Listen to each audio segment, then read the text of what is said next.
పర్వాలేదు. ఏం తగ్గడంలేండి. ఆయన ఎప్పుడు కోమాలోంచి బయటపడతాడో చెప్పడం కష్టం అంటున్నారు డాక్టర్. అసలు బయటే పడ్డంటున్నారుగా. అరే ఏంటయ్యా మాటలు? మాటలతో పనే ఉందండి. మా బాకీ మాకు ఇప్పించండి. సమయం సందర్భం లేదు.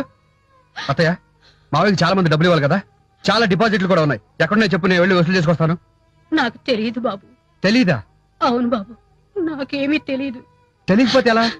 అసలు ఆయన సంపాదించిందంతా ఎక్కడ పెడుతున్నాడు, ఎవరికి ఇచ్చాడు, ఏం చేస్తున్నాడు, ఇవన్నీ తెలుసుకోవాలిగా. ఒకవేళ ఆయన చెప్పలేదనుకో, నువ్వే అడిగి తెలుసుకోవచ్చు కదా. ఎప్పుడు అడిగినా నీకేం తెలుసు అని కసురుకునేవారు బాబు. అసలు నీకేం తెలుసని నేనేం చేద్దామన్నా ప్రతి దానికి వద్దంటావు. అదేంటి అత్తయ్య, మావయ్య తర్వాత ఇంటి బాధ్యత నీదే కదా, నువ్వే గట్టిగా అడుగుండాల్సింది. అడిగితే వెటకారంగా తీసి పడేసేవారు బాబు.